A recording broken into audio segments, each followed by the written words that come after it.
Hello guys, welcome to another episode of Ask Mo. I hope you guys are hand sanitizing and keeping safe, washing your hands during this period of coronavirus.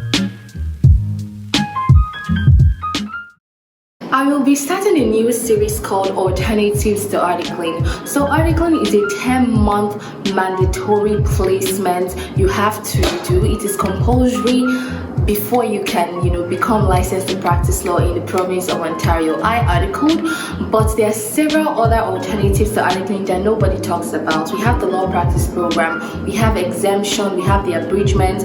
These alternatives, nobody talks about them. People always make it seem like it is either you article or you die. Like there are no other options to articling, and that is why I have decided to start a series called Alternatives to Articling. And in this series, we'll be exploring different alternatives that are available. In this episode, we'll be talking about how you can be exempted from articling. So I'm going to be interviewing Joy, and she's going to tell us about her experience, about how she was exempted from articling. And so if you're interested in learning about the other alternatives to articling, please stay tuned and enjoy the video with Joy. Hey Joy. Hey. How you doing? I'm good. So good to see you. You too. Thank you so much for featuring on Ask Mo. It's a pleasure. So Joy, introduce yourself. What's your name? Joy. Do you have a nickname? I don't. That was a problem for me because growing up, my name is Joy, and it's so hard to kind of shorten Joy. So that was some peer pressure. So your nickname is Joy? Joy, yes, just Joy. Joy, so please tell me a little bit about yourself. So I moved to Canada. I'm originally Nigerian. So I moved to Canada about 4 years ago. I studied law in University of Lagos, the best university ever.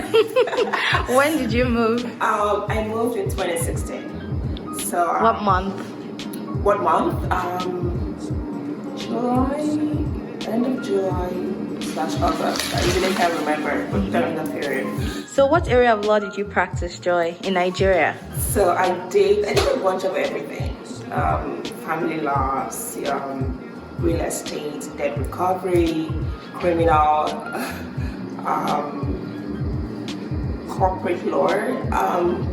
I did this rotation where I kind of did everything, which I love because I got a broad, I had knowledge of everything, and that kind of helped me in deciding what path to take in my career. And which law did you like best? Which area of law did you like best? So I was definitely interested in corporate law, which was what I did my master's in Canada. But I was very interested in corporate law. I had a business in Nigeria, and I've always been interested in business and businesswoman. Yes. So I've always been interested in business law, and that was what I wanted to focus on: taxation, just corporate litigation, securities law, and all of that. Joy, why did you move to Canada? That's a huge question. So as I said earlier, I was very interested in corporate law and taxation, especially, and securities law. So I did a lot of research on the kind of university to attend and even the kind of program to take. So I decided to settle for business law in U of T in Canada. And what's the full meaning of U of T? You just take a lot of things for granted. So I decided to do my master's in business law with specialization in taxation and securities law, which was amazing, and that was where I met you.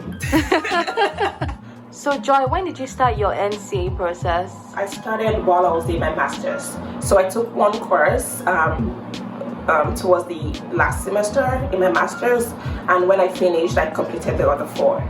And can you tell us the other 4 exams you took? So the first one I did was the rules of professional conduct, and I did that because everyone told me it was easy. And so after doing that, that was what I used to kind of understand how the questions were set, how to answer NCA questions. And after doing that, I proceeded to do the other 4: constitutional law, criminal law, administrative law and foundations. Yes. Yeah. And how did you find the process? Was it easy? So personally, I would say it was straightforward. It was simple. You know, it's funny because I mean, I've done it. I did it 3 years ago. I can say it's easy because you've done it. But at that period, at that time, it's like, oh, this is hard. I've never. But I think also, having done my master's in Canada in coursework as well, that also prepared me for writing Canadian exams, answering Canadian questions, because I've taken exams in class in my master's, and that kind of helped me in terms of answering questions, applying questions, open book exams, things like that. So I think that really helped me. That doesn't mean you really have to do your master's. You don't really have to, but I think it's just that extra step you have to take if you don't have that background in answering Canadian questions. So Joy, did you article after your NCA exams? Nope. Why not? I actually wanted to article. I tried. So again, I did my master's in business law, and I think if I may speak for everyone who has done their master's, and not even masters, but anyone who's interested in business law, it's always that dream to work on districts, right? And that was my dream. I wanted to work, I wanted to be that, Bay Street powerhouse lawyer, independent black woman. Honestly, looking back now, I had no idea what that meant. Like, I just wanted to work at the top law firms. That was my dream, right? I think that's everyone's dream. So I applied. I think I applied to like 1,000 law firms, probably not. But I applied to a lot of places. I got some interviews, but they were not successful. And that was when I started working. I got a job, which I'll talk about later, but I got a job in a bank. And so in a completely different field. And to me, I was like, I'm just going to do this while I'm still applying for my basic law firms. So Joy, why didn't you consider the law practice program or consider getting an abridgement since you already have experience in Nigeria? What was key for me at that time was experience. I wanted to get a Canadian experience. And I think my year was going to be the second year that introduced the LPP program. So I think a lot of, at least from my interaction with a lot of employers, they were kind of skeptical about the program. And I didn't want to fall into that category where I would graduate and not have a job through the LPP. So that was my fear, and I just wanted to article, just get the experience directly. So when that didn't work out, I decided to get an exemption. So I did not do the abridgement. I considered that, but still I still needed experience to do the abridgement, right? I still had to work for about 4 months, school for 4 months. So I decided to just get the exemption.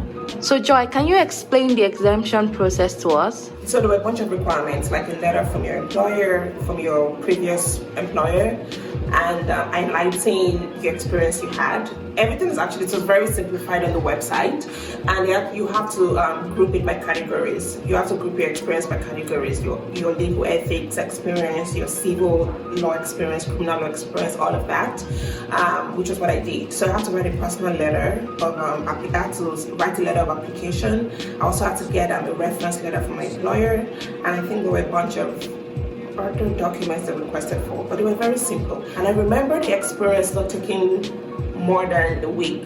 I applied on a Monday, I pretty much got the approval on Wednesday or Thursday, so it's very straightforward. After the approval, I had to pay some fees. I think it was about $1,000 or $1,500, but it was definitely less than $2,000. So after doing that, I had to go for a training, a 3-day training, which was just very simple. It wasn't like an exam or a course or anything. We had some take-home assignments, but it was still very simple. And was it an all-day training? It was 8 to 5, I believe. But I thought it was just very chill. It was just a way to network and meet other people who were also, exempted as well. And so we all sat in groups, we had like group discussions, and we're just mainly about ethics and, Canadian ethics. So it wasn't very serious. I thought it was we had snacks, we had food. But it was just very simple and not that formal. Yeah. It's not for me to say.